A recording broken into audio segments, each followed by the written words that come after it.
Welcome back to another Valley Sports Plug Roundtable. It is August 10th, 2023. I am Chris Patrick, and joining me this evening are my sidekicks, my wingmen, my colleagues, Mr. Michael Benjamin and VSP Tallman. What's going on, fellas? What up, Chris Tallman? Dude, I thought it was supposed to be the slow time of the year, but oh my goodness, man, there's just been so much going on, and we had to get back to it and get some friends to come along and share their opinions as well. Hell yeah, what's going on, fellas? I'm sweating my ass off, but let's do it. Well, Tallman, how'd you golf yesterday, man? Oh, God. I feel like I haven't stopped sweating since yesterday. I golfed like I just picked up a golf club for the first time yesterday, so it was terrible. There are some, I was out there with Tallman, and there are some holes where we looked like we knew what we were doing and we could golf par. And then there were some other holes where you would think it was our first time out on the course. So it was it's an interesting day. Struggle was real, man. Struggle was definitely real. But you got to take advantage of that cheap summer golf in Arizona. Like I think we paid $30 for a full 18 on the Bear course at Bear Creek. Yeah, and it was 20 for the Cub course. I mean, it's definitely worth it. It's better than paying $100 when it's actually cold outside. So yeah, absolutely. If you want to learn golf, anyone out there, just make sure you go in the summer when it's cheap, wear a lot of sunscreen, take a lot of water, and you'll be just fine. After you tee off and you're in the cart, you settle in and it's not too bad. It doesn't feel like you're actually dying, and it helps if you bring a few beers too. But fellas, like Michael said, plenty to talk about. I did actually, before we dive too deep into this, of course, Mike said there's a lot going on here, a lot of offseason for the Suns and the Cardinals.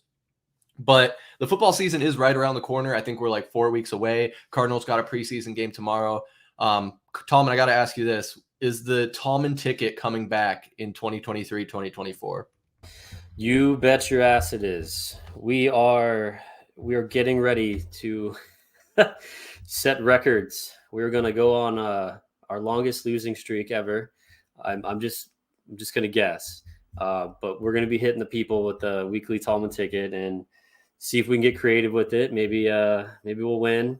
We'll probably lose though. So I guess you're going to have to follow along to see how it goes.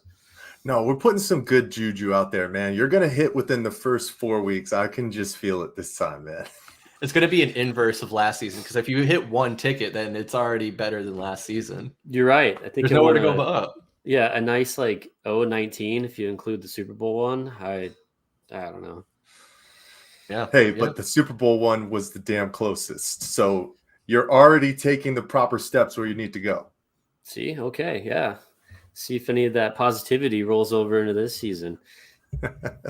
Yeah, absolutely. And you can catch that every Sunday morning on TikTok, and we'll post the link, I believe, on Twitter or now X, and I don't know, Instagram. We'll put it out there so you guys know where to find it. You can check it out and see if you want to follow along with Tallman and maybe win some money, probably lose some money. We are not financial advisors here. But yeah, fellas, going to talk about Cardinals preseason. We got some conference realignment and ASU joining the Big 12 amongst some other schools. There are a couple Suns legends being inducted into the Suns Ring of Honor in Amare, Stoudemire, and Shawn Marion.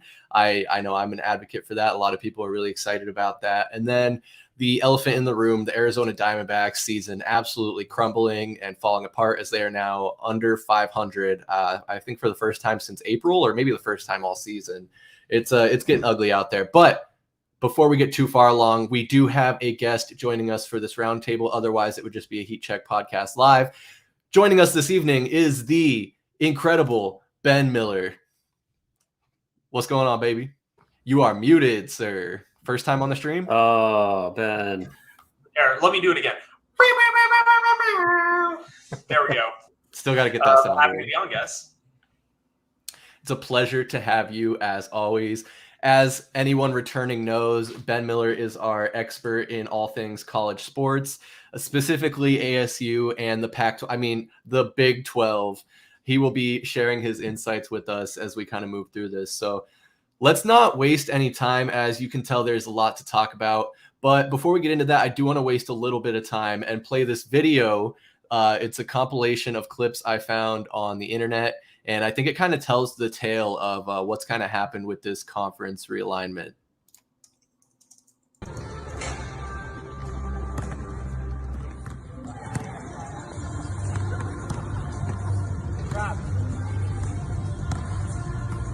You're ready. Terrific. Thanks, everybody. Really, I really appreciate it. It's very special. Now, Milton, don't be greedy. Let's pass it along and make sure everyone gets a piece. Okay, but last time I didn't receive a piece, and I was told that Just I could have... pass. Okay. But if there, I can see the cake. There's lots of cake. The ratio of people to cake is too many.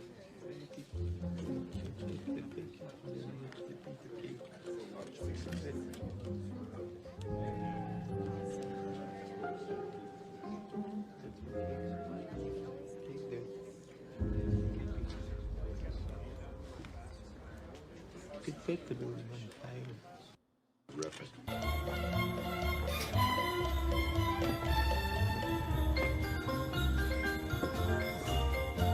Sorry. Sorry.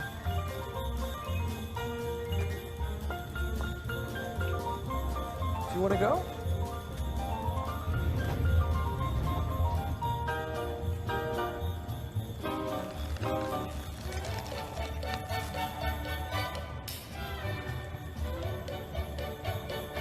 Thank you, and may God bless America.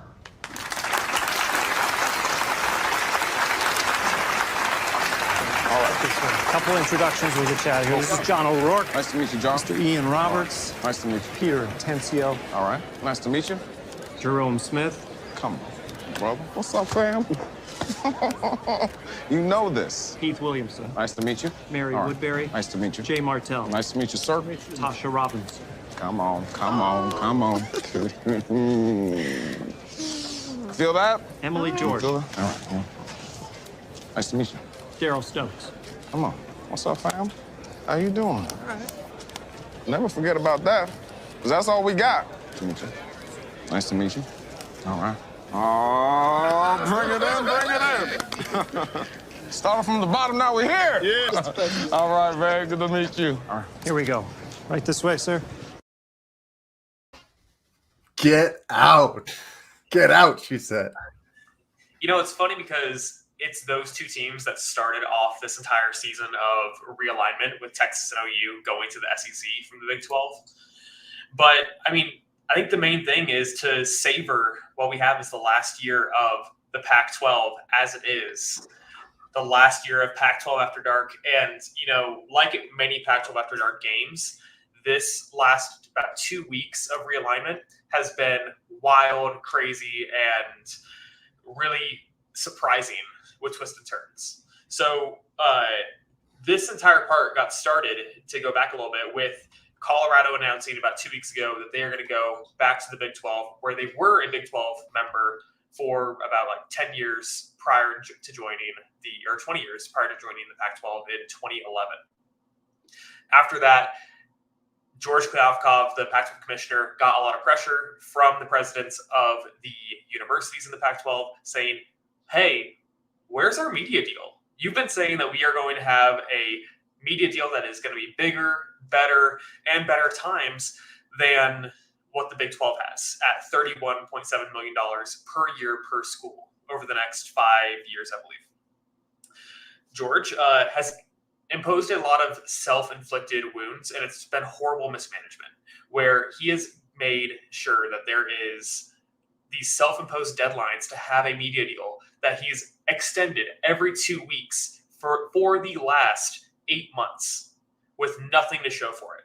So this past Tuesday, George finally sat down with the presidents and said, hey, here's my media deal. It was 100% streaming with no guarantee of cable broadcasts on live TV, as well as different tiers for payouts. So depending on how many more Apple TV subscribers the Pac-12 portion of Apple TV got, that's how much more money the schools would get in turn. But the base pay for it was much lower than the Big 12 number. It was about $20 million per school under this Pac-12 full streaming deal. So that wasn't acceptable to most other teams, and that's when Arizona really started pushing to join the Big 12, because them and Colorado were the 2-1 teams most flirting with making that jump. The crazy thing is the Big 12 is really bragging about how much of an impact Colorado joining has, when Colorado has sucked for the last 30 years. I think they won a national championship before most of us were born. I don't know about Mr. Benjamin. But they got Coach Prime, Ben. They got Prime. They got Prime, and they're going to keep losing anyway. But anyway, so that really motivated once the Arizona Board of Regents stepped in about realignment and said, Arizona State, you guys need to stay together. We want you to stay together. That really stopped President Crow from holding on to the Pac-12. And then once Oregon and Washington bolted for the Big Ten, there was nothing left for us. We had to make our move, and now we're going to be the western portion of the Big 12, which I was so afraid that we were going to get left behind in the Pac-5 if we were there. But fortunately, we landed somewhere else, and we will continue to be a power conference. Yeah, that TV deal is just astonishing to me, because how do you have networks that are carrying pickleball and wiffle ball and all these nonsense sports, but you can't find a TV partner for college football and a Power 5 conference? It just absolutely blows my mind. And I know I'm sure they probably thought they were being revolutionary with the streaming deal and, streaming's the wave of the future. But to go 100% streaming and on Apple TV is just laughable. The biggest thing for me is the three of us here in Arizona were going to a Diamondbacks game, and we went, or were we going to a Diamondbacks game? We were going to something downtown, and we just wanted to have the Diamondbacks game on the TV. Oh, that's right. We were going to the Logic concert, and the Diamondbacks game was on TV. It was on Apple TV, and at the bar, they can't put on Apple TV. So if the Pac-12 were to be exclusively on Apple TV, that means that it's not going to be shown at any sports bar at all. And that's just completely ridiculous. Mike, I'll pass it over to you. What do you think, about if they were to take that deal and you not being able to go out somewhere and watch the game? I mean, I think if you're a bar owner, you'd have to cough up the extra dough to make sure that you can play the Territorial Cup when it comes down to it. So I think they would figure out ways to do that. But that's just not what we wanted. And it's not what the Pac-12 honestly deserved, with the rich tradition that really encapsulated this conference for so long. But I know Ben talked about how really a lot of these moves started with Texas and Oklahoma going to the SEC, but the true downfall for the Pac-12, and I think where the TV deals really got killed, was also from USC and UCLA heading out of the conference and making that announcement. I mean, a couple of years ago now, Ben, right? When exactly was that? 2021, maybe? 13 months ago.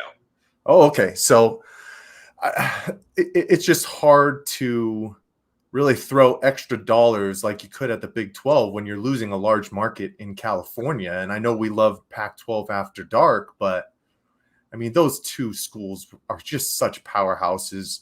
When their football teams are good, they're great. When their basketball teams are good, they're elite. And they're teams that are consistently making big runs and have huge fan bases. So to lose those early was an early dagger for the Pac-12. So, I mean, money rules the world, fellas. We already know that. So I'm not surprised it ended up going this way, unfortunately.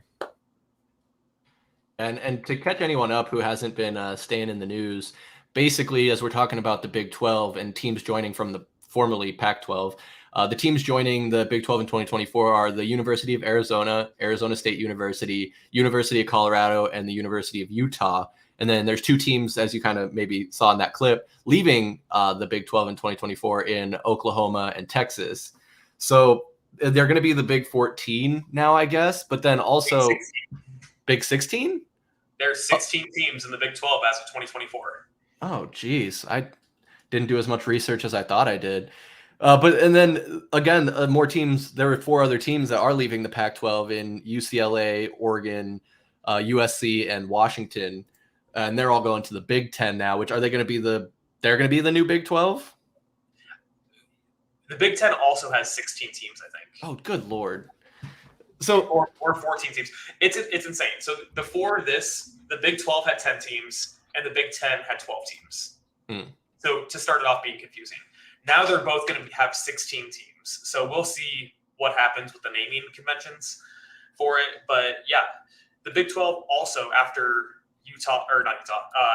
Oklahoma and Texas left, they went out and were proactive and got 4 teams to join. They got the 4 best mid-major teams that they could find: Cincinnati, UCF, BYU, and Houston, right? Houston. Yeah, 4 very strong football or basketball programs. Cincinnati going to the college football playoff last year or 2 years ago. UCF having that 2-year stretch where they went undefeated and no one would play them or let them into the college football playoff. And then Houston going to the Final Four, and BYU being BYU. Yeah. So, I mean, Tallman, to loop you in here, get you going. Are you concerned about the travel of this big country-wide conference now where ASU is going to have to travel to UCF once a year to go play down there in Central Florida? Yeah, that's been a huge concern. Because when you say ASU, I mean, if you're talking about just football, I mean, that happens once a week, usually on the weekend. And if you look at where ASU is at, I mean, we're not all the way. Yeah, we're on the West Coast, but we're not, LA, San Francisco, or, up in Portland. So it's not going to be too bad for football. But, I mean, you got to feel for some of these other student athletes when you talk about, even baseball and basketball. I mean, they're playing 2-3 times a week sometimes during the week. How is that travel going to work out? And then you think about the Olympic sports. I mean, they're going to have to be traveling all over the country. And there's a lot of student athletes have come out and they're really upset about it. And then you think about what's that added expense of travel when you're traveling farther and longer. I've even heard people complain about the carbon footprint. You guys are going to be getting on planes, flying all over the place just because you guys want to make more money. And you said TV killed the Pac-12. Money, the greed, is killing college sports as we see it. And it's all about money. So travel is a big deal. You think about if you're just playing college baseball, man, you're going to be traveling all over the place, all over the country.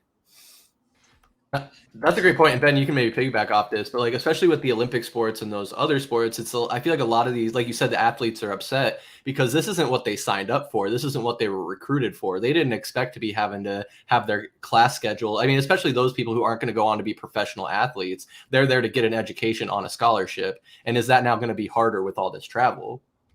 Yeah, I think for sure it is. That's going to be a tougher part of it. But I think with leagues expanding up to be over 16, 18 teams, you're not going to be able to play against every single team in a year. I think basketball or some other of those Olympic sports would be able to make that happen, where you play everyone in a series, everyone 1 or 2 times a year. Football is that its own thing, where it's once a week. You can charter a plane, you can get to where you need to go. The actual travel time between the current Pac-12 now and the Big 12 for ASU on average is only about 200 miles more per trip each way, which is about an hour more of flight time too. So with the added money, about the $10 million more with the Big 12 deal compared to the Pac-12's deal, that will go to helping those travel costs, helping make sure that the student athletes have those academic advisors traveling with them to make sure that they are really doing both of those things that they want to do. But overall, the hour of flight time, that's not too much of a big difference, except for those sports where you will be having those more frequent games, whether it's baseball, whether it's basketball. But that's something that they're going to need to spend a lot of time figuring out in the next about year and a half until they start enjoying. Yeah, they need to sit down and figure it out. I think I've seen proposals of a Big 12 East and a Big 12 West and kind of dividing them up like that. And that might be kind of the way to do it. But there's still time. That's the good thing, is there's still time. Like you said, the Pac-12 is still intact for this season coming up. And that extends obviously to all those other sports as well. But when we're talking about ASU, and they were kind of, I think it was either Michael Crow or Anderson said that they were the stalwarts in trying to keep the Pac-12 together, as you kind of saw Will Ferrell there on the escalator scene. Mike, is ASU joining the Big 12 out of desire or desperation? Or out of spite? No, it's I think at this point it probably was desperation. And I'd love to really hear what Ben thinks about that. But I mean, we've heard the reports, they were holding on for dear life to see if they could salvage this thing in any which way that they could. But these other schools, they had made up their mind. They were ready to go. And instead of being left in the dust, like unfortunately Stanford and Oregon State and Washington State and Cal are now, at least they made a move with U of A. So they have a partner in crime, I guess you could state, and see where to go from there. But yeah, I think the only way to look at it was probably out of desperation. So. Yeah, I mean, there was a ton. One of the roller coasters of last week was the will they, won't they? Will the Arizona schools make the jump? And we really linked up with Utah to be a firm three-team part, just going. Like, hey, if we're going to go, we're all going to go together. But up until Friday, like Thursday night, everyone went to sleep thinking, oh, the Pac-12 actually might meet and sign this grant of rights deal and actually go with the Apple TV deal as presented, because that deal was expiring at the end of the week after it was presented. Oregon and Washington used that goodwill of like, oh, the Pac-12 is going to stay together, to go from being a half-share member of the Big Ten to getting the full $70 to $80 million payout per year that the Big Ten schools get from their media deal. So they just fleeced both the Pac-12 and the Big Ten to get as much money as possible. The other part with that too, that about who at ASU was being the most hesitant, it was Michael Crow. He was the biggest supporter of Larry Scott and all of the different mismanagement of the Pac-12 for his entirety as president of ASU, as well as just all of this mismanagement. So we had to go, because I don't want ASU or U of A to be caught with the Pac-12 and with these over $70 million of debt that they have from being overpaid by Comcast for about 10 years from our previous media deal. So with all of that, I think that to a person, every single person involved with ASU, including the fan base, was let's go. It's time to leave. The Big 12 has more opportunities. And because our coaching staff is smart and wants to have the best players put together the best team, we've already been putting inroads into recruiting here in Texas too, to get some of these Texas guys and get those relationships built, which by going and making sure that we're joining the Big 12, we're going to have road games here in Texas in one of the most fertile recruiting grounds of the entire country for football. So it's a win-win for us. It makes sense. It's just Michael Crow is the one person trying to keep the Pac-12 alive. Yeah. For better or worse. And I don't blame him for that. I think in a perfect world, I don't want to speak for all of us, but I think we would have wanted to see the Pac-12 stay together, get a good, reasonable media deal. I mean, you have over 100 years of history and the Conference of Champions, and now it's just fallen apart within the matter of a couple of weeks. And you mentioned ASU and U of A being a package deal. I think that was absolutely necessary, because you can't give up the Territorial Cup, whereas we're seeing now Oregon and Washington leaving their rivalries to go out to a different conference. Tallman, like, did you see that? I think it was Oregon, maybe both Oregon and Washington were saying like, oh, we'll still play you. We'll still have a rivalry. I did see that. That was funny.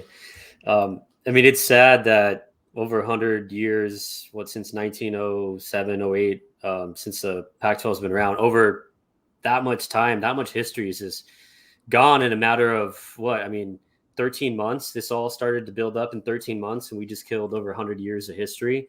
But yeah, I thought that whole thing, no, we're going to come back. We're going to play you guys. But I mean, if Washington and Oregon, they're going to be so superior, they're going to come back and put an ass whooping on them every time they play. Where's the rivalry? There's no competitiveness. It's ridiculous. It's like ASU playing NAU. Oh yeah, well, we're going to keep playing you guys, but we definitely expect to go out there and kick some lumberjack ass every time we play them. So I thought that was funny. But I guess you can't knock them for trying to be a little more friendly with their exit. Yeah, I get, but is it really a rivalry between ASU and NAU when, like you said, we just stomp them all the time? No, it's like tradition, right? Or I don't know. But that's what I think. That's what it would. Yeah. Ben, that's what it would turn into, right? Like with Oregon and Oregon State. Oregon's obviously in an elite conference, and then who knows where Oregon State's going to end up. So after 5 years, it's not even going to be a rivalry anymore because it's just going to be Oregon stomping the shit out of them. Yeah, I mean, it's going to be with the money and the resources that the programs have. Wherever Oregon State and Washington State and Stanford's going to be fine. They have like a $70-80 billion endowment. They're fine. The Cal schools, like, they don't even care about sports. Who cares? Wazoo and Oregon State are the two that were left behind. They are the two whose programs will have the most financial questions about what's going to happen, and also have a much harder time on the recruitment trail to show, like, hey, no, you want to come play with us. This is a power conference. You'll be playing with us, but you'll be playing against the likes of USC, Arizona State, Oregon. That doesn't exist anymore. They're going to end up somewhere, likely the Mountain West, but we don't even know yet. It's going to be rough. And it's not just those schools. Like, you're seeing it across the landscape, like with Oklahoma and Oklahoma State. Oklahoma is going to the SEC, and Oklahoma State's obviously staying in the Big 12. So I just think it kind of sucks that we're seeing so much change, but sometimes, they say change can be good. So this could spawn new rivalries. I know I mix them up all the time, but I think, was it Ray Anderson that was already making enemies with the Morgantown comments? Oh, yeah. Ray Anderson went and said, like, someone was asking, oh, how do you feel about ASU having to travel all the way to West Virginia to play? And he just said, oh, I'm not going to that. I'll send the deputy athletics director. I'm not going to the Morgantown games. And just like, dude, you have one job. It's like, represent the athletics and the university. Like, don't go disparaging the one conference that was like, hey, no, come on in, ASU, join us. Just like, what the hell? Like, where did that come from? Just slapped us out of nowhere. But it'll be interesting. Like you said, we'll continue to have Ben on ASU topics or Big 12 topics, or regardless. We love having Ben here, and we're gonna keep an eye on and enjoy the last season of the Pac-12 and keep things pushing. But I want to move forward here in the stream as we're about 30 minutes in. And joining us from his 9 to 5 to his 5 to 9 is Mr. Ian, with no special tag tonight. What's going on, Ian?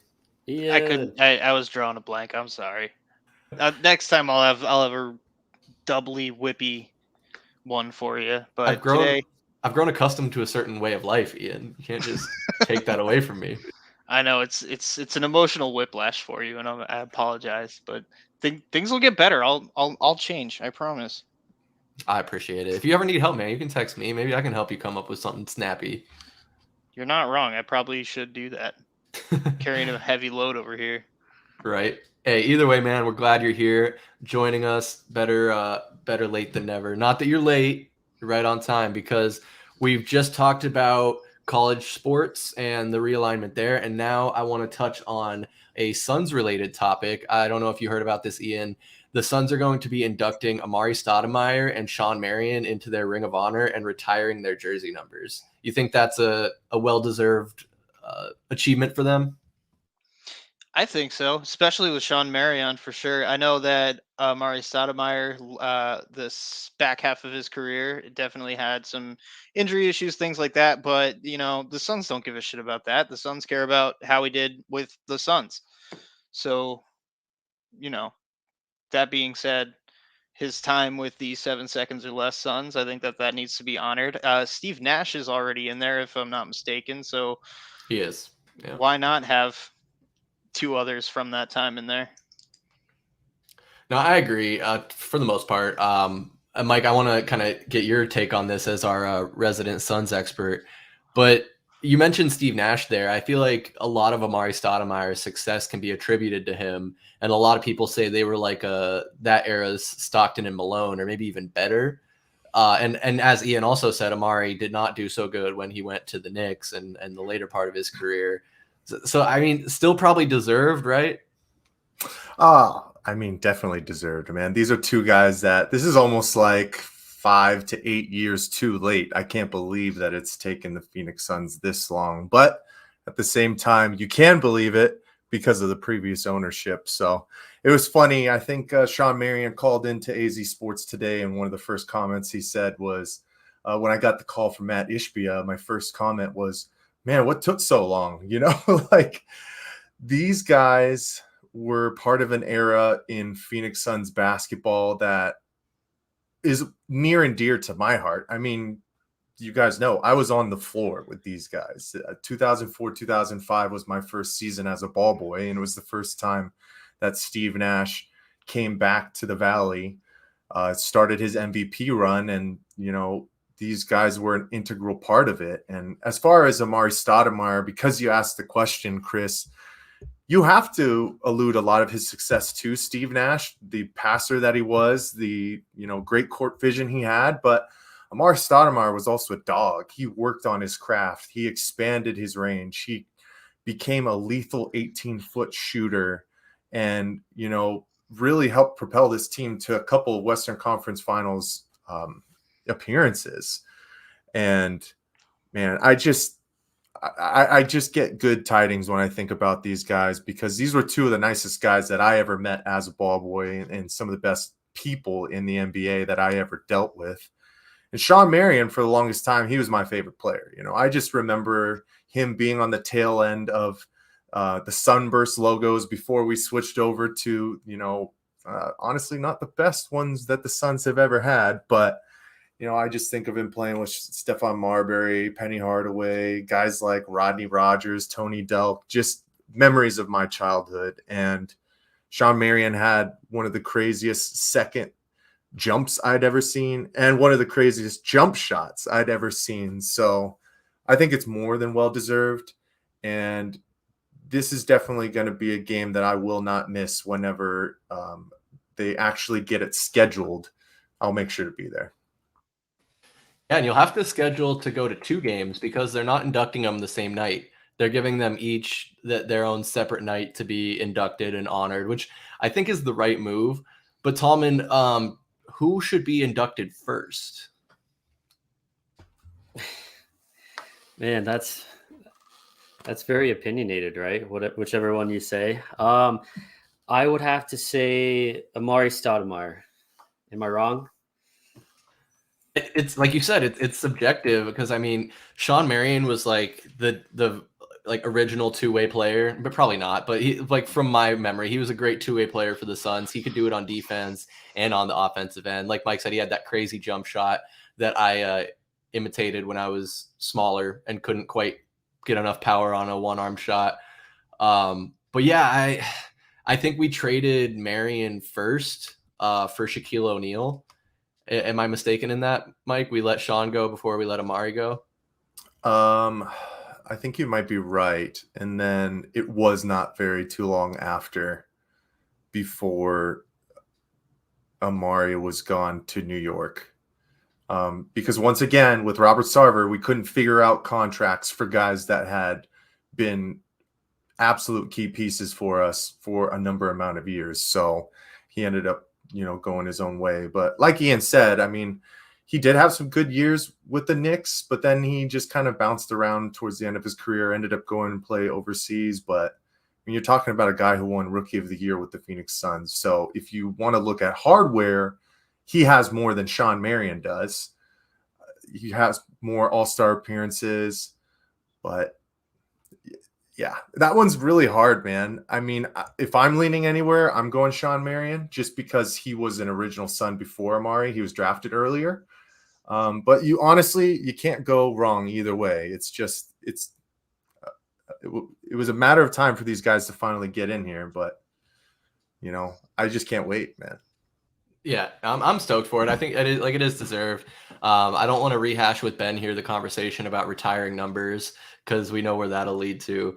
But yeah, with Amare, he's one of those last guys that was drafted straight out of high school, which makes it all the more impressive that he won Rookie of the Year. I mean, Ian, for your money, aside from guys like LeBron James and Kobe Bryant, who are the other like last of the greats that got? I mean, I don't know if Amare's a great, but the last of like the quality players that were drafted straight out of high school. Can you even think of one to put you on the spot? After LeBron, No, because I'm starting to think of players that took advantage of like playing overseas. Wasn't Brandon Jennings drafted super young? Like when you're talking about greats, it's none after LeBron, honestly. I'm pulling, deep names out of my ass trying to think of like anybody that has been drafted, if not out of high school, then very soon after high school, and that's really the only name that comes to mind is people that have just played overseas, took care of the minimum that they have to do, and then option for the draft.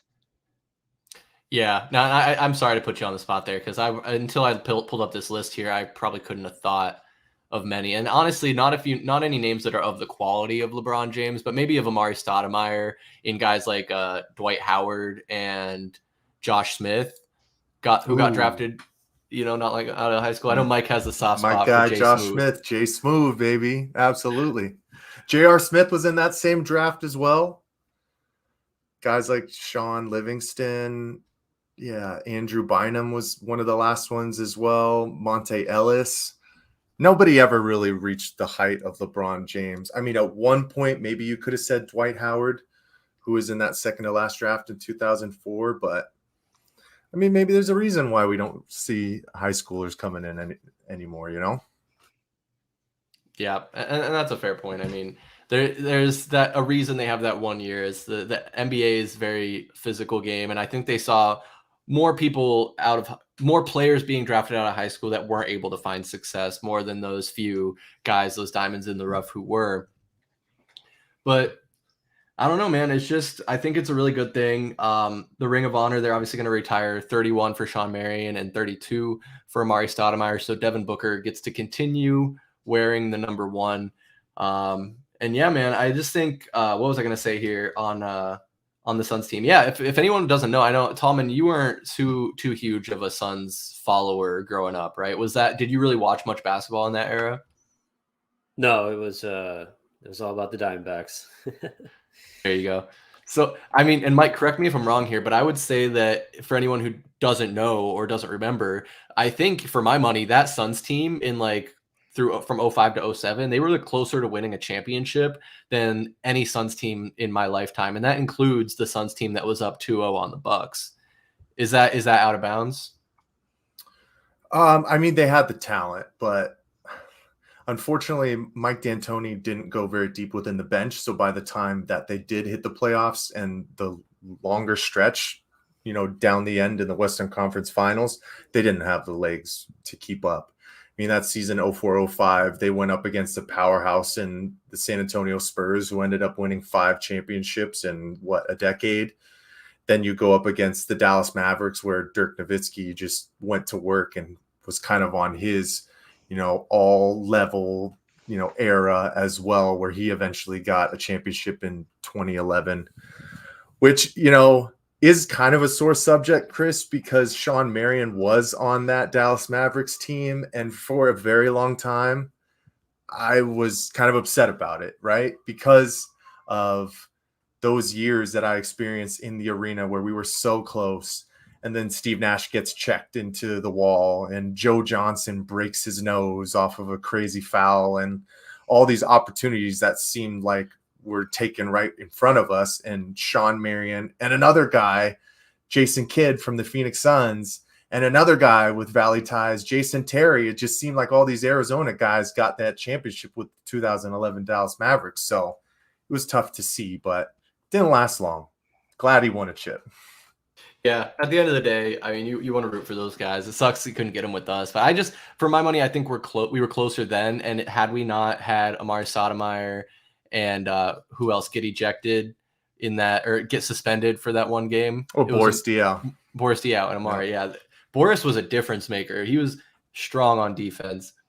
But Ben, we got Shawn Marion, we got Amare Stoudemire heading to the Ring of Honor. Who do you think the next Suns player after them will be to get into the Ring of Honor? Oh, I mean, the answer is obvious, and it's a twofer. It's the Morris twins. The Morai? Oh, what was I thinking? They share a bank account, they share a love for their mom, and they share our hearts. Oh, they share a love for something, that's for sure. That has to be my Jeez. favorite NBA story. Is that That's when good. they got to the Suns, they shared a bank account. Oh god. So both of their paychecks would go to the same account, and they would just split it. You ever see the conspiracy theory that is about the last time the Wizards were in the playoffs? I think it was when they had either Marcus or Markieff, and one of them got injured, and then he made like a miraculous recovery. So people are starting to think that like, oh, it was the other one. They just like had him throw on his brother's jersey. It's like that old like have your twin take the test for you, or like switching classes while you're in school. That's hilarious. I don't like the Morris twins very much. But I didn't know that, Ben. I didn't know they shared a bank account. I did know that when the contract negotiation rolled around, they were sat down together and given one price and told that they could divide it up how they chose. So it's funny that they had to divide it up if they were sharing a bank account. It's like, just, let it rip. What do we got here? I don't know. I think Ian has a point. They are very similar. They're twins, Ben. Well, Do they have the same Basil, tattoos? twins. Do they have the same tattoos also? I'm pretty sure they do, yeah. Oh, good Lord. Oh my god. It looks Dude, like it from... You know that they dated the same woman and like just pulled a what do you do? A dip-de-doo on him at least one time in their life, right? Oh, the old switcheroo. The good whole switcheroo. My goodness. That's gross, Mike. I don't want to see Michael Benjamin's search history now. My VPN is on and strong, baby. Good, perfect. We won't have Mike getting swatted here, hopefully anytime soon. But yeah, Suns basketball is also right around the corner. I think we're a little like 2 months away, or is it? It's not till October, right? So we still got some time. USA basketball is playing right now. Their roster has gotten criticized, but it's just like FIBA. I think the Olympics aren't till 2024, so next year the Summer Olympics will be going on. So we'll see what the team looks like then. I'm not too worried about FIBA Cups or whatever it is. Well, the U.S. isn't ranked number 1 in FIBA. As the World Cup. The FIBA World Cup is basically the World Cup, the soccer World Cup for basketball. So this is like the premier outside of the Olympics tournament worldwide. Yeah, and definitely not surprised that U.S. isn't ranked up top anymore. I mean, we've seen the NBA has been absolutely taken over by European players, so not surprised. I don't think Canada's doing anything as good as teams like what? Australia's really good. Australia's got a good team. Who can name the current number 1 FIBA team? Serbia's got to be up there, right? The U.S. is playing Serbia this week, I think on Tuesday or Wednesday. And Luka's been confirmed. Does Spain still probably got a decent team, right? There it is. It's Spain is number 1. Yep. Wow. There you go. It's a global game now, though, and I do like that. Obviously, like if we really had the best players out there, I think it would be a different story. But even when they did, either in the last Olympics or whatever it was, they still didn't run the table necessarily. They still had to run for their money. So it's interesting. But like I said, I think they care more about like the Olympics than they do about the FIBA Cup, whether that's good or bad. But they still got a pretty solid squad. Former Suns, Mikal Bridges and Cam Johnson are on that team doing their thing. I think I saw a pretty good stat line from Cam the other day. I know, Mike. I know you miss Mikal. I do too. Ian, is Ben Simmons playing for Australia? Is he playing for Australia? I haven't seen anything that says he's playing. I think he's saving all his energy for the 8 games of regular season NBA basketball that he's going to play. I was going to say, man, I feel like that probably would have been a good chance for him to get out there and start changing the narrative. But hey, make your money, boo-boo. They don't need Ben Simmons. They got Josh Giddey and Jock Landale. They're going to be just fine. Jock. So yeah, Suns basketball right around the corner. NBA season coming up, but another season coming up, and having their first preseason game tomorrow, the 11th of August, are our Arizona Cardinals first game coached by a new head coach, Jonathan Gannon, and the company. They're taking on the Denver Broncos. Is that right, Tallman? Yes, tomorrow at 7. Pretty sweet. We're going to see Colt McCoy getting his looks. There's only 3 preseason games now, not 4. So I think these coaches are getting their starters out there earlier than we probably would have seen for the first preseason game. So it's probably, I imagine all the quarterbacks will get some snaps. You'll have Colt, Clayton Tune. Who are the other 2? David Blau and Jeff Driscoll. That's right. So does that mean then, because I think I've heard them reported in that order, does that mean that Clayton Tune is our 3rd string officially? Yes. On the depth chart they released, he's number 3. I like it. I without having seen him take a single snap in a Cardinals uniform, I'm already pulling for Clayton Tune, hoping that he can be the stud here. Tallman, do you think that he can do enough in preseason to take the starting job from Colt, or do you think we're still going to see Colt week 1? No, we're going to see Colt week 1. I mean, that's why they kept Colt around. I mean, he's a veteran guy. I mean, you could sit here and say, well, why not throw the rookie out there in week 1? Well, we know what happens when you throw a rookie out there week 1, especially a rookie that's going in with brand new coaching staff, brand new scheme.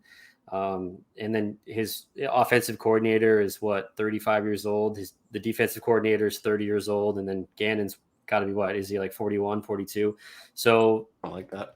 And then if you think about the offensive line, we don't even know what that offensive line is going to look like. I mean, do you really want to put that rookie out there in the line of fire? So the veteran guy is going to get the nod week 1. You got to sit there and try to win games. I think Colt McCoy gives you the best chance. Sitting here now, as we haven't seen them play a snap of actual meaningful football. So sitting here on paper, McCoy gives you the best chance to win football games. And this team can't sit here and roll out the rookie, and it's going to look like, are they even trying to win?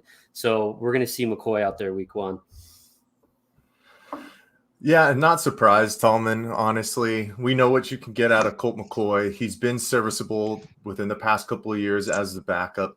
When Kyler Murray eventually went down each season with a little knick-knack here or there, and unfortunately last year with his ACL. But man, I still don't know how to feel about it, to be honest with you, because of just what we know with Colt McCoy. And I understand you want to give a grace period to these young guys, but let's look in the mirror at the same time.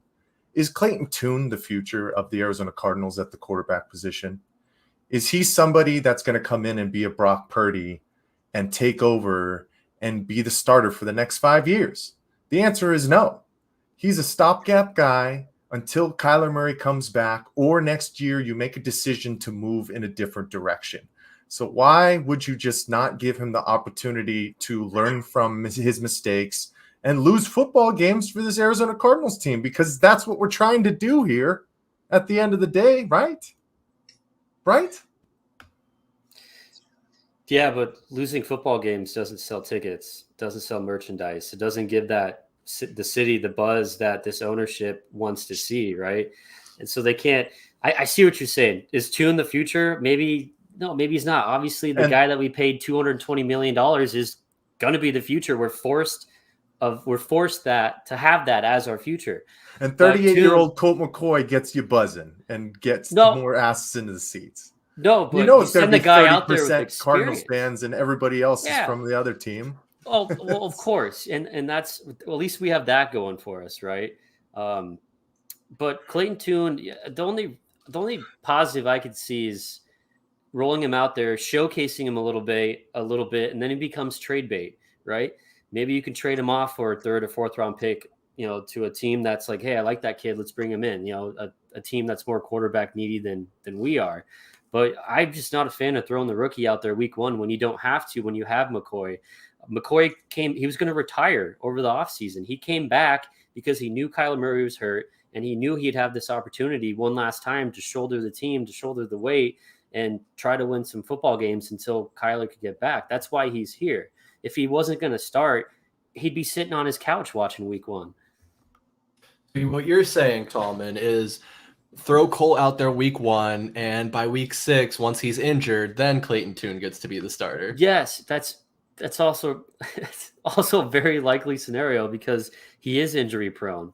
I mean, he can go out there and start 2 games, and then it seems like by the 3rd game, his knees are made of glass, and the dude just goes, he can't last. But yeah, we're going to see Clayton Tune. I mean, Kyler's not going to be back till probably week 10. I bet you we see Clayton start his first NFL regular season game this year. I know that for sure. It's going to happen.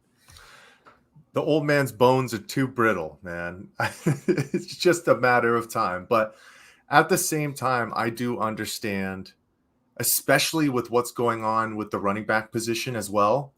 We bring in a veteran piece in Marlon Mack, hoping to see if we can spell some carries from James Conner, and the guy busts his Achilles on just a simple wheel route out in practice, non-contact injury.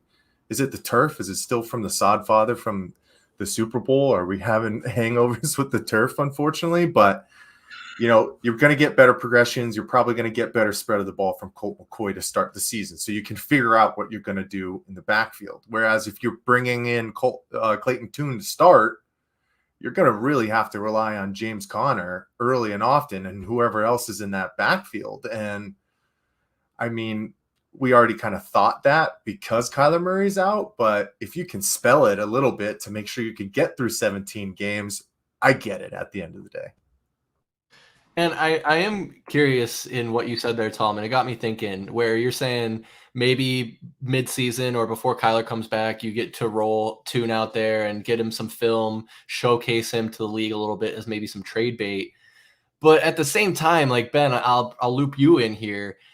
Any football team at any level, you want a capable backup in your wings, able to take over if your starting quarterback should go down. So if this might be the last season of Colt McCoy, wouldn't we want a guy like Clayton Tune or a serviceable backup to stay on the roster if Kyler Murray inevitably tweaks something and misses a few weeks, God forbid, the rest of the season? Oh, for sure. And I don't think that we want to go back to being a team where players go to die, to have their last few years on not to die literally, but to have their last few years before they retire, be in the Cardinals collecting fat paychecks, living in Arizona, and then being like, all right, I retire now with grace and dignity. No, I want to see some young guys come in, get their shot, and us to actually learn about their names, learn about their skills, and see that happen. Yeah, no, I agree. Like, Tallman, did that change your mind? Should we keep Clayton Tune as the solid backup or keep David Blau in case of emergency? Well, yeah, I mean, you saw Blau. No, Blau's not going to make the roster, or I think he'll be on the roster until they activate. What's his face? Tyler. The $200 million guy. What's his face? Yeah. But I mean, you saw Clayton Tune jump up. I mean, the dude hasn't played an NFL snap. You saw him jump up on the depth chart. He's here to be the backup. We know that, right? But you get to that point where, like a Brock Purdy situation, where if your backup's forced to play, which right now our backups are forced to play, and they shine, and you got people coming in, hey, I want that dude. I mean, look at what the Patriots did. They sold off. They got a king's ransom for Jimmy Garoppolo from the Patriots because Tom Brady was out. They threw Jimmy G in. The dude won a handful of games, and then he was trade bait. See you later during the offseason. They cashed in, So Clayton Tune's the backup, but I mean, if your backup's worth that much, or he's worth more to you on a different team than on your bench, then it's time to get rid of him. But that's crazy to think about because, we should be sitting here not talking about being worried our starting quarterback's going to get hurt every year, which seems like that's something we just have to worry about here in the desert in Phoenix. But I hear what you're saying. Clayton Tune is the backup. Like I said, if Kyler wasn't hurt, McCoy wouldn't be here. That's my opinion. I think McCoy would say, you know what? All right, I'm cool. Not going through another offseason, another training camp. I'm done. I had a good send off. I won a couple games last year, this and that. He wouldn't be here if he didn't need to be. And Tune would be our backup right now. Yeah, and I think it's kind of like, for me, it's kind of twofold, right? Because when you look at Colt McCoy and Clayton Tune, they're pocket passers, and it seems like that's the direction Jonathan Gannon wants to go with the offense. He even said, I don't care. I'm putting Kyler under center, and he's going to get used to that. But why I say it's twofold is because when you consider Kyler Murray's game, he relies on rolling out of the pocket to be able to get those passes downfield. And when you roll out of the pocket, you're more susceptible to injury. So, Mike, to bring it back a little bit, when you're looking at Colt McCoy versus Clayton Tune, obviously Colt McCoy has far more experience, especially in the NFL. Tune has none. But do you think there's something to be said for them both getting Jonathan Gannon's playbook at the same time and having to learn it at the same pace? Honestly, I would say no, and more so because the speed of NFL is just way different than college. And, I know Clayton Tune played at Houston's, but it wasn't against Big 12 competition just yet, right, Ben? Or am I wrong here? Was Houston already in the Big 12? No, this is going to be Houston's first year. So, mid-major conference, not the highest competitions. You're talking about guys like Nick Bosa and Joey Bosa and all the other Bosas coming at you. Like, you can get the playbook at the same time, but Colt McCoy has the experience to understand when you have to take the checkdowns, when you have to kill your progressions and just go with what you know. Whereas it's going to take time for Clayton Tune. So he can have the playbook completely dialed in, but it's still not true pressure that he's really ever seen in his life. And Colt McCoy has started multiple games in the NFL. So you've got to give him the edge when it comes to that. Yeah, I agree. When it comes to the Cardinals in this upcoming season, not only in the game tomorrow, but going through the first couple preseason games and into the regular season games, for me, I think the goal is for the team to look like they know what they're doing, look like they are under control and organized, and just not look stupid. Because under Cliff Kingsbury, they oftentimes looked very aloof. Kingsbury often looked extremely overwhelmed and like he had no clue what he was doing. Does that sound like something that's within the realm of, like, as you see it now, do you think that they're gonna accomplish that? I'll open it up to whoever wants to grab that one. All right, Ben.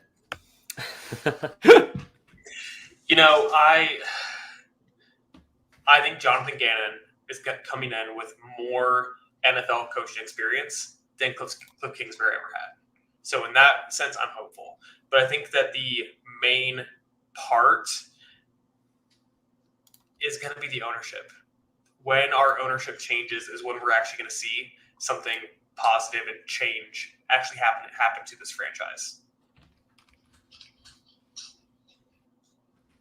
Yeah, I think.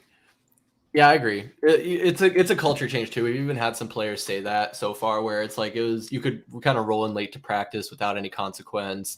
I mean, we even saw it on Hard Knocks. Me and Tallman were talking about there. There was a guy making pancakes in a player meeting. It's like when you're trying to run a professional football team, like, you just can't have Which that. lineman was that? I can't. That's a great question. Maybe it wasn't Humphreys, right? God, I hate that show, HBO Hard Knocks. Hard Knocks has taken a massive dive off a cliff. But Ian, to loop you in here, I know you're a big football guy, but when you're talking about really any professional sports team, I mean, we even saw someone come out and say it about, I think, the Tigers, where they said the organization is just totally dysfunctional, where there's guys sleeping in the bullpen. That all starts at the top down, right? For like any sports team. Yeah, I would say so. I mean, when it's things like that, like people sleeping in the bullpen, anything like that, that's going to be. I'd be looking at management, maybe front office as well, when it comes to baseball specifically. I think that a manager is typically going to be a fall guy. I'm kind of pulling from what I think should happen with the Yankees right now, but the next logical step would be the GM would be the one that would have to go, and maybe a change there would be what makes it a more serious organization. Yeah, without a doubt. And I mean, to put it in context of your fandom, if you, as a Yankees fan, if you heard about Gleyber Torres making pancakes during a film session, I assume baseball does film session, or a time when it's a team meeting.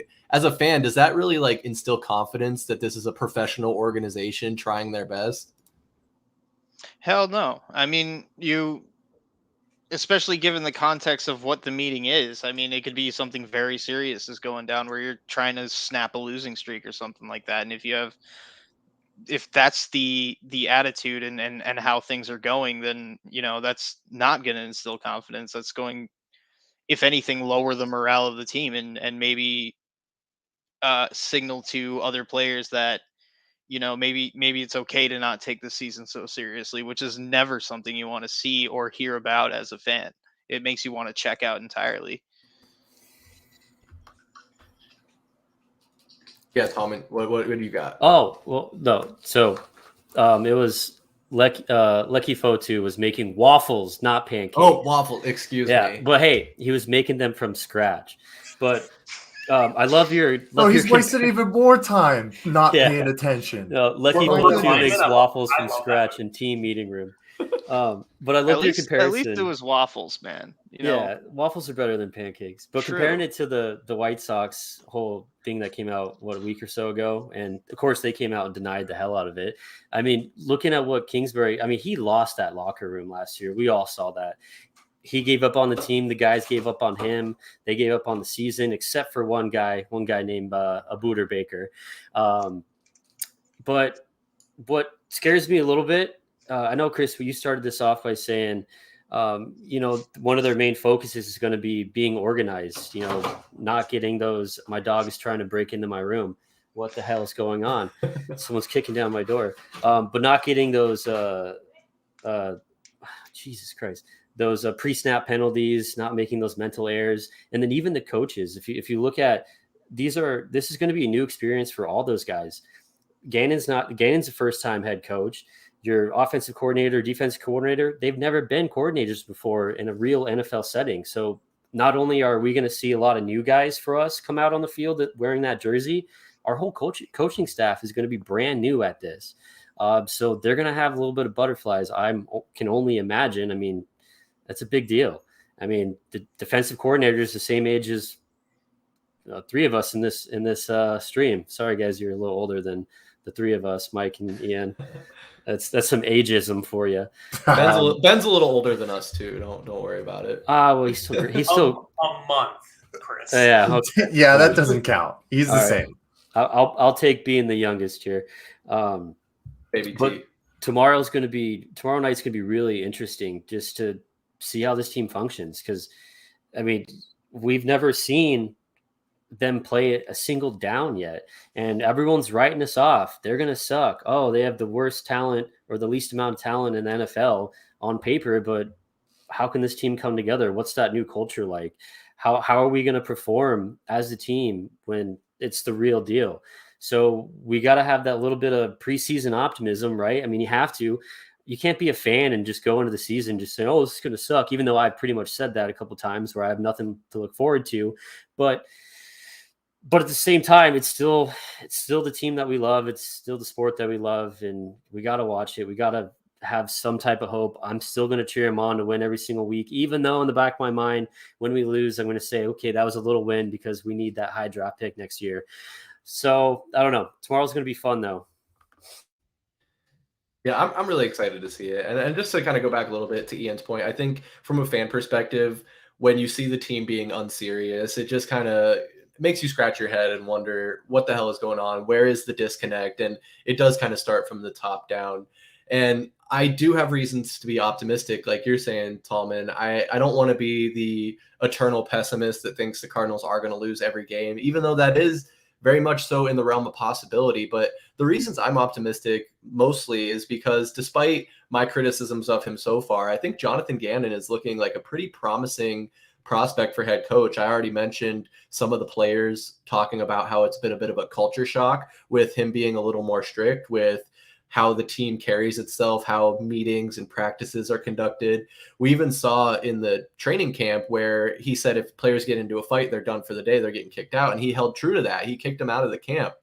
And when you contrast that with Cliff Kingsbury, and we saw guys making waffles, guys showing up late, the culture just clearly wasn't there. He constantly looked scared. Just to wrap up this Cardinals talk, did you guys see the Johnny Manziel documentary on Netflix or hear anything about it?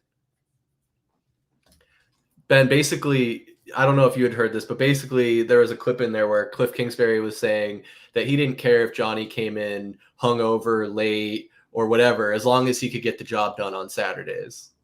Does that shock you at all? No. Because Cliff was probably out with him that night before. That's so true. That is so true.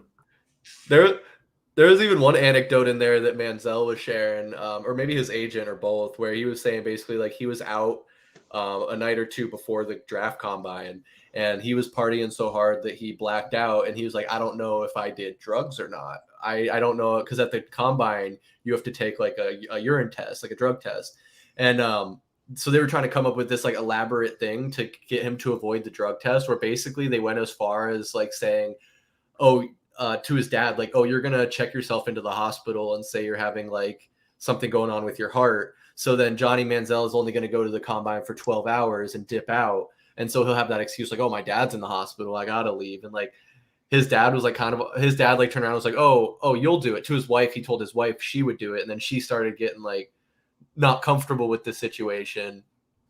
And I don't remember what the outcome of that ultimately ended up being. I think it was that Johnny said like, oh, at A&M, I used to always pass these drug tests where I'll just drink a ton of water, sweat it out, and I'll have these drugs out of my system in 3 days. And come to find out that when he was at A&M, it was like the 4th or 5th string quarterback was taking his P test for him.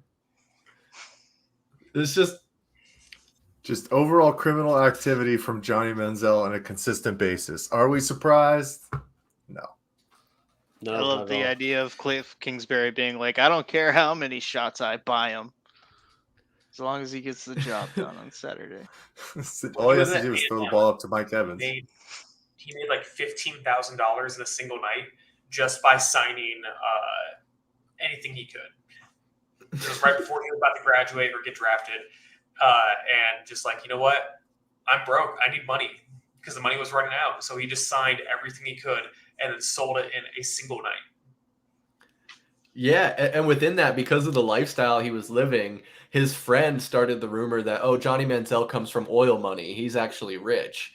And so people didn't question why he was flying on private jets every weekend to go party. It was like, oh, well, his dad's rich, obviously, when no journalism was happening to look into that and see if that was actually true. I guess it was like his great-grandfather or his grandfather or something like that did find oil, but it wasn't like making them multi-millionaire, like crazy, just absolute craziness. It doesn't shock me by any means. But pre-NIL, we obviously saw guys like Reggie Bush and a ton of other athletes getting paid under the table and getting these deals. And like you said, like if you're broke and you're a college student, like what are you going to do? You're going to school full time and you're playing football full time. Are you going to go work at the yogurt shop too to make a little bit of extra money? Like it's just not really sustainable from that perspective. But Ian, to your point, I imagine a lot of teams felt that way about Ron Artest too. Whereas like, we don't quite care if you're going down to the liquor store at halftime to get a 5th of Hennessy, as long as you come back in and can play defense and score some buckets when we need it. I don't know. But yeah, Cardinals preseason game tomorrow. Oh, that's right. One last thing on the Cardinals. Tallman, you were telling me a bit about these preseason ticket prices. How are they looking? Well, let's just say you can get a ticket for $4. But they're very tempting, because if you compare the preseason ticket prices to what the regular season is going to be, I don't know if you guys have looked at our first home game ticket prices right now. It's a little ridiculous. I don't want yeah, and so I'm sitting there looking at the preseason tickets like, damn, I get a ticket for $4. Granted, you're up top, it's top level for $4 after fees, things like $10 out the door. But I'm like, okay, this might be like the only opportunity where it's worth even going down to the stadium this year, because I'm not going to pay $150 to sit all the way up in the rafters and then drive an hour and a half out to fucking Glendale to watch us get stomped 31-10. Like, what are they even thinking? I mean, the product they're going to put on the field, they're going to turn around and charge that astronomical prices for even sitting up in the upper level. Granted, 150 is probably a little dramatic on my part for upper level. I'm sure it's probably $70, $80, $90. But after fees, after you get a little bit of action and the from some of these ticket sellers, with those extra fees, I mean, it's just such an expensive trip. It is, and I was even saying that it's like, oh yeah, $3, $6 ticket is enticing. It's probably like $12.50 after convenience fees and taxes and whatnot. But you're going to spend that much on gas and a hot dog and a beer going out there more than the actual ticket. I mean, with that all aside, like Ben, picture that you still live in Tempe or Chandler. Are those ticket prices low enough for you to want to drive out to Glendale to go see a miserable ass team? No. I never wanted to go to Glendale to begin with. Plain and simple. That's the right answer. The farthest west I go in the valley is Castles and Coasters, and that's it. That's on I-17 too. That is Glendale. Do you stop at the Castle Megastore when you're out there too? No, not in a long time. I still haven't had the pleasure. No pun intended. But Mike, while we're talking about tickets, I know this is going backwards a little bit, but I did see something on the interwebs earlier this week about the Phoenix Suns and their season ticket holders, where in past years, I might be fudging the numbers a little bit, at least this one, they were only allowed to sell, I think, like 40 or 50% of their tickets. They were only allowed to resell that many. And now that's gone up to 90% that they're able to resell. So a big concern is that this is going to cause these games to be flooded with more Warriors fans and Lakers fans and Mavericks fans than Suns fans. Do you think that's a realistic concern, or do you think there is still enough Valley fans that want to get on that resale market and buy tickets? I think there will be enough Valley fans just because where the level of the team is at, and there'll be those people who will be like, oh, I'll give up some scratch this year to make it out to a game and wear my new Sunburst jersey that I got or my old Valley shirt and make it out one time, a year. The one thing you have to remember about basketball is, NFL ticket prices are a lot. I was looking at these upper level ones, $89. There's some midfield row 20 for $219. If you're talking about what's going to happen with the Phoenix Suns tickets, if you want to sit in the lower bowl, it's going to be $350 minimum. So, unless you really love the Charlotte Hornets and LaMelo Ball, I don't know how many different types of fans will be out there. You always have to counter with the Los Angeles Lakers because they have plenty of fans out here. You'll have some Golden State Warrior fans. But this is also going to be a hot spot for celebrities to come out to games, right? It won't just be on the floor. It'll be other people who want to come out and see this Suns' new big three go up against LeBron James and Anthony Davis for maybe one of the last times in LeBron's career. So it's going to be a star-studded event at the Footprint Center this year, and it's going to be expensive. That is for sure, most definitely. And now that I'm thinking about it a little more, it was you're only allowed to sell, it was before whatever percentage it was, like 40, 50%, and then the 90 resale. That was only, you could resell as many tickets as you wanted, but that was the threshold if you still wanted to have access to playoff tickets. So I guess it's a mixed bag. But yeah, that's the Phoenix Suns and the Cardinals. Like I said, preseason games tomorrow, and then the regular season's just, I think, 4 weeks away now. So we got an NFL preseason preview live stream next week on Wednesday. So make sure you're tuning in for that. We'll have some special guests on for that as well, as we kind of deep dive the upcoming season for the Cardinals and for the entire NFL. This is a stream where we also kind of look at fantasy football a little bit. We have our friend Chev, who's an expert in all things fantasy football. So if you're trying to figure out how you want to build your roster for this upcoming season, if you haven't drafted already, make sure you tune into that stream so you can get some insight. But fellas, we are about an hour, 15 minutes in here. I want to talk about one more topic if you guys are awake enough to go into it, and that is the Arizona Diamondbacks. We had to save the worst for last in this case. I think that might be a toss-up between them and the Cardinals right now. But they are 1-9 in their last 10 games and still somehow 2.5 games out of the wild card spot. just an absolute downward spiral, not looking real good. Ian, have you been keeping up with this Diamondbacks downfall? A little bit. Coming out of the All-Star break, it's one of those situations where I think everybody kind of could smell the blood in the water that the Dodgers were going to start picking it up again, and the other teams around them. And we've been, sounding like a broken record saying it, that we needed to make a trade to enhance both our starting pitching and our bullpen, and that didn't happen at all. At the trade deadline, you got one reliever, and that was it. And then Tommy Pham for some reason. So, I mean, it was coming. You know what I mean? Like I feel like this was coming around. Like this is the other shoe dropping. I don't.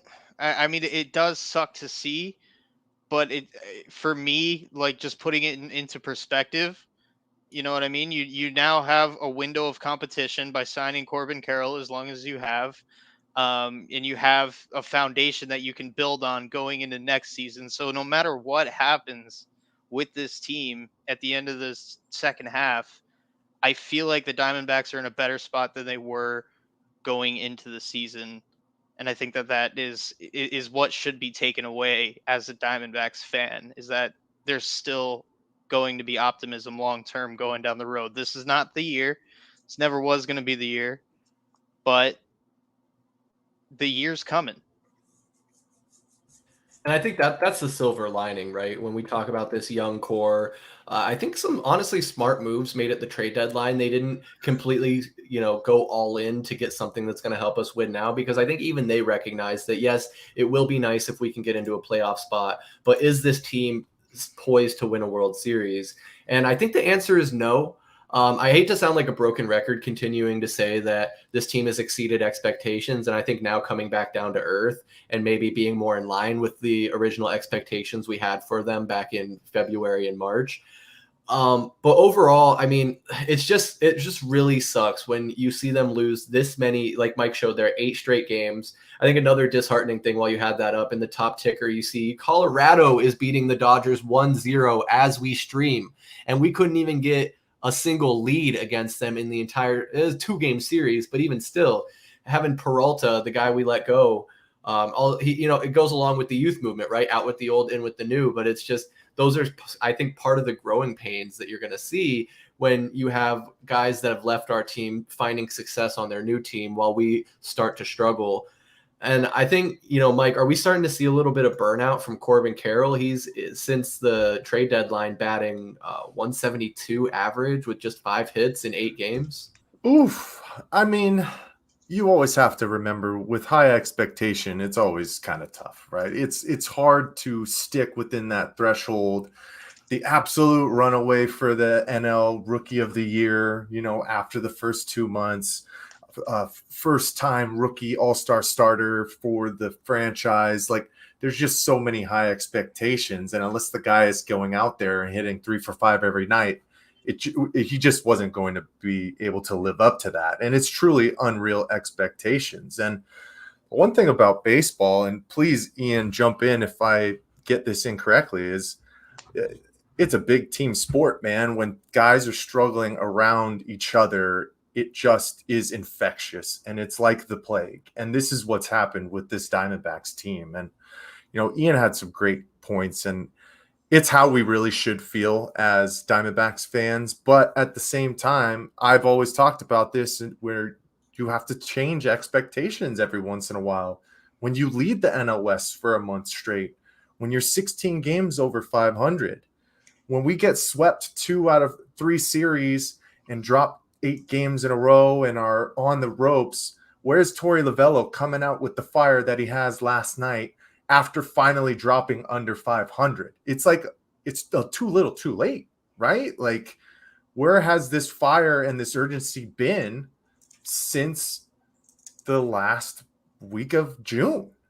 We just haven't seen it. So it's always disheartening to see your team go through this kind of a slump. And I think we've lost 23 of our last 30, and it's been a travesty night in, night out, with bullpen crashings and Paul Sewald coming in, giving up a blown save on the first pitch of his first ever save opportunity in a Diamondbacks uniform. I mean, you can't make a worse first impression than that. But so that's just where this team is at right now. And we just got to hold the course and like Ian said, remember that there are better days ahead. And my goodness, I'm glad you brought that up, because Tallman and I had just finished up a round of golf, and we were listening on the radio. We heard him bring in Paul Sewald for his first save attempt of his Diamondbacks career, if you will. And I had to get some gas, so I roll into the gas station, and as I'm pulling in, he gives up that first home run, and it's tied up. So he already blew the save on the first pitch. I'm like, okay, he blew the save, but we haven't lost the game yet. I get out of the car to pump gas. I get back in not 3 minutes later, and they're announcing that the game is over and a two-run shot to lose it. I mean, Tallman, are we going to regret the Paul Sewald trade when it's also? Is he going to be the next Mark Melanson? No, I don't think so. I mean, you saw him come in the night before and strike out the side in one inning. I mean, he's a serviceable closer. He's going to be. I think he's going to be a good addition going forward. I don't think he'll be another Melanson, where he's shines one season and then just totally falls off the edge the next. But I guess we'll have to see. I mean, he really hasn't had an opportunity to come in to get an actual save, except for the one that Mike described to us that he blew up in the first pitch. But I mean, you got to be in positions to win. You got to be in positions winning baseball games to give this guy an opportunity to come in and really show you what he can do when the team's holding the 1-run, 2-run lead in the 9th inning. So I think he's going to be. I think it was a good trade.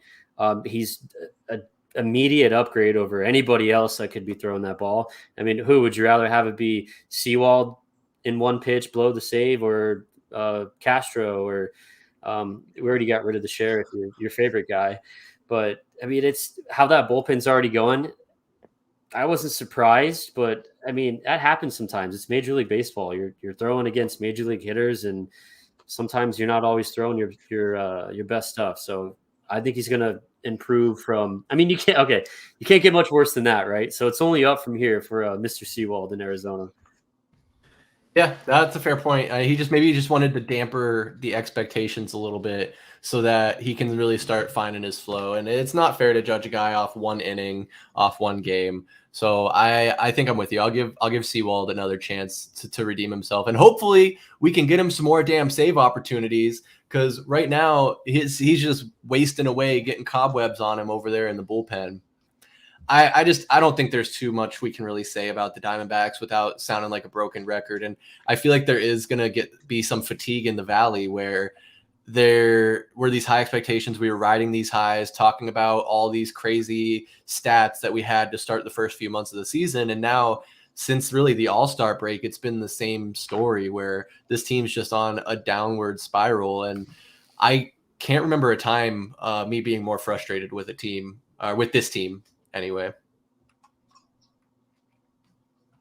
Tallman, I thought you were going to say something there. Oh yeah, sorry. You mentioned the All-Star break. We're 5-19. We're the worst team in baseball since the All-Star break.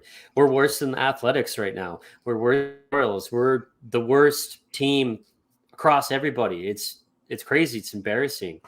And I mean, you guys mentioned we got we have to look forward to the future. Yeah, we have some bright spots here and there.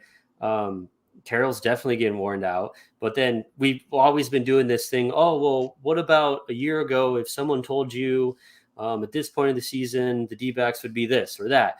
Or now at this point, what if I told you the Dbacks, pretend that we didn't lose whatever and we're one game under, say we're 500. Oh, the Dbacks are going to be 500 on August 10th. Oh, yeah, I would take that. But no, Mike mentioned it, how this season went. Yeah, we didn't have those expectations, but we built up those expectations after watching this team consistently go in and be competitive and whoop some ass on the diamond, night in, night out, where we were starting to feel like, hey, this is what we got to do on a consistent basis. So now I think if we don't win, if we don't finish over 500, if we're not at least close to a wild card, or if not get a wild card spot, I think this season's a failure. It has to be. You can't sit here and be over or 15 games or more over 500 and just go on this huge, absolute shitfall of going 5-19 from the All-Star break. I mean, I don't know how the season can be a success. And it's even sad because we look at, I mean, every game for the past 2 weeks, every game we're going into and playing it for the Diamondbacks, I don't feel like they can win. I don't feel like they can win another game until we see some sort of life out of this team, or something needs to click and change, and someone needs to step up. You know, someone needs to get pissed off.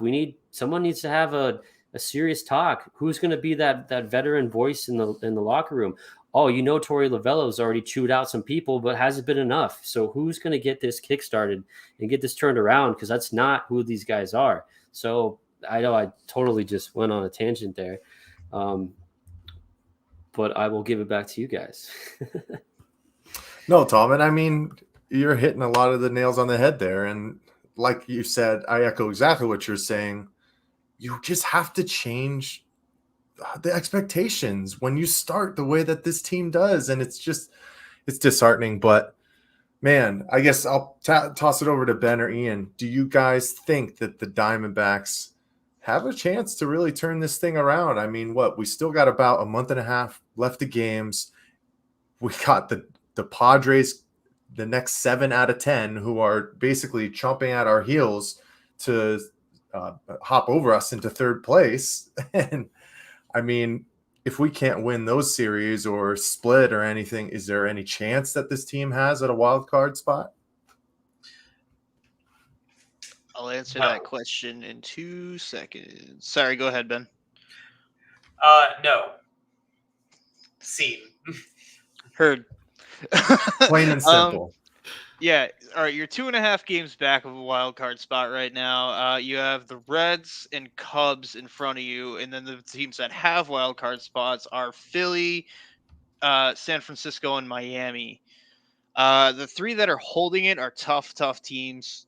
I can see you getting ahead of the Cubs if the stars align right. Cincinnati is going to be tough because they are a team that is extremely similar structure-wise to the Diamondbacks. They just seem to be holding on a little bit tighter and, not in the middle of a free fall. It's replaced Corbin Carroll with Ellie De La Cruz, and it's kind of the same story. So I'm going to go ahead and say no as well. I don't see it this year. I still have a hard time saying that.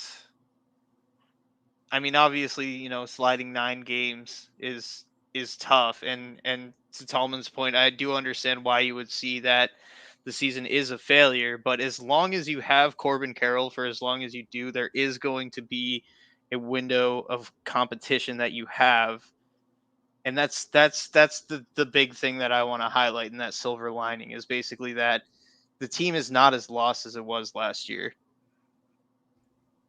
Yeah, that's true. And there's a lot of finger pointing going on. Is it Mike Hazen's fault? Is it Torey Lovullo's fault? I want to look for a scapegoat just as much as the next guy, but it really comes down to the players.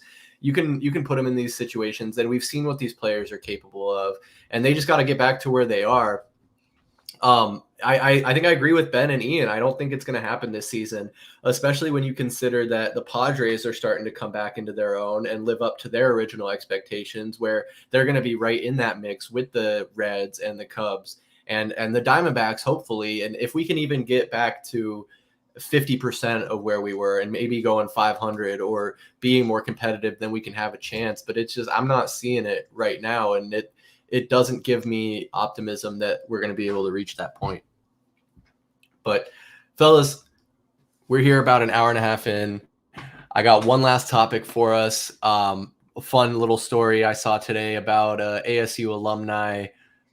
Phil Mickelson has apparently been following the Tallman ticket and has lost over $100 million gambling. Was there a time frame on that, Ben? Like what window was that he lost that? I think it was a lifetime. Oh, okay. It was more than 100. I think it's been like 400 million is what he's lost gambling. But he makes like 60, 70 million a year though. So, but still, that's a fucking incredible number. Props to him. In the new allegations coming out in one of his old friends and gambling buddies' books that he was trying to bet on the 2012 Ryder Cup for the USA to win, of which it was him, Tiger, and I forget who else for the US, and they lost on the last day. So hopefully he didn't make that bet. Yikes. So he was betting on himself to win, not... Yep. Okay. I'm always okay with that. You know, bet on yourself. Mike, you got something here for us?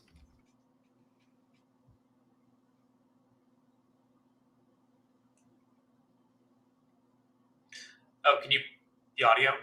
Yeah, is there audio with that?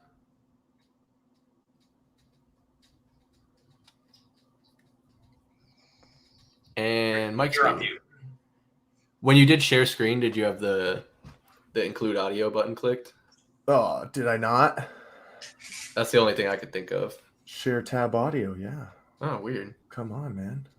Let's see. Maybe this will do it. Tell me if it goes. What are we playing for? What are we playing for? I haven't thought about that. What do you mean you haven't thought about it? Well, what were you thinking about? Okay, well, Cameron and I will play, you guys. You and Honor Bond. We'll play 9 holes for a G. Perfect. Straight best ball. Perfect. And when you're closed out, you can press for half. Not the full? Not the full. Okay. So you got to win the match to win. Yeah, and if you want, what we'll do is we'll go 28. If you shoot 28 best ball, it's double. Perfect. I love that. Okay. That sounds or good. better. 28 or better. He's played in a lot more of these. What are we playing for? I know some of those words. He's getting fleeced. Was that DeChambeau? Yeah, DeChambeau's getting fleeced by Mickelson. It's like, yeah. So your best ball, straight best ball, grant G only. You good for you? Good for you. Yeah, great. That's a man that's been there and done that. That's for sure. Phil's looking every bit of 53 in that clip. He's still the man, though. Did I see what was like the total amount that he had bet though? Because I know it was 100 million in losses reported. Did I see almost like $1 billion in total bets? Does Phil have that much money? I mean, didn't he get a lot from the Saudis? The Live Tour deal is because he had so much debt from gambling. Oh damn! It's like the conspiracy theory that Michael Jordan had to retire for a year and a half because he got caught gambling. You guys ever heard that one? I think so, yeah. Oh, in that book, it says he says that Phil Mickelson has wagered over $1 billion in the time that he's done it. That's insane. So lifetime though, he's down 100 million apparently, which is not good. Not good. Dude, that's not bad. If you've gambled $1 billion, that's pretty impressive, man. I don't know. Whatever he's betting on, he needs to bring some of that over to the ticket, man. Because the ticket's about to win. You know how many weeks the ticket's gonna win? It's gonna win as many weeks as the Arizona Cardinals this year. Oh. Okay, are you gonna put a bet on the Tallman ticket bets? Yeah, I'm gonna bet. No, I'm gonna bet with you guys. The Tallman ticket's gonna win as many times as the Cardinals win games. I'm gonna cut this clip in 6 months and see how that turned out. Yeah. Oh my goodness. So 0-17, anybody? No, they're gonna win a couple. Just like you're gonna win a couple, man. Come on, don't be down on yourself. I know. I shouldn't have made that promise. But fellas, it's getting late. Let's go ahead and wrap this up. Let's go around clockwise here. See if you guys have any last words or anything you'd like to share before we head out for the night. VSP Tallman, I'll give you the floor first. Yeah. Tune in tomorrow night, 7 p.m. Arizona time. We're going to be able to watch Clayton Tune and see what he can give us, and also see what our starters are going to look like. So check out them Cardinals. Miller? Rest in peace, the Pac-12. But the one good thing out of this realignment is we will never have to watch a basketball game on this monstrosity ever again. So, Big Ten, I hope you know what you have coming to you, because it is not pretty. I genuinely thought there was a fire at that court the first time I saw it. I thought there was like burn marks. I thought that my TV was broken. I can appreciate what they're trying to do there, but I'm with you. Great taste, awful execution. Ian, what do you got for us, man? Nothing, man. I hope everyone has a fantastic week, and RIP to Dale Gribble. Oh no, gonna have to read about that. Mr. Benjamin, sir. Yeah, Ben and Ian, appreciate you guys as always coming out. Tallman, Chris, Cardinals football is here, man. I guess the one thing that maybe I'm looking forward to is getting a Corbin Carroll bobblehead. But that's it as far as the Diamondbacks go right now. Very nice. Very nice. Yeah, man. We aren't going to do any Cardinals recaps for the preseason, but you can bet that week 1 we will be doing Arizona Cardinals recaps every week. We're still doing bi-weekly recaps of the Diamondbacks despite their struggles. We got to keep you guys updated and in the loop on what's going on with them. So make sure you check those out here on YouTube at Valley Sports Plug. Of course, you can follow us on Instagram, Twitter, now X, and TikTok at AZ_VSP, and over there on Facebook, Valley Sports Plug Arizona. We're going to keep bringing you content and live streams. I mentioned we got the NFL preseason kickoff show there next week, and much more to come. So I thank you guys all for tuning in, watching back. I'm Chris Patrick for VSP Tallman, Mr. Benjamin, Ian, and Ben Miller. We will see you next time. Peace.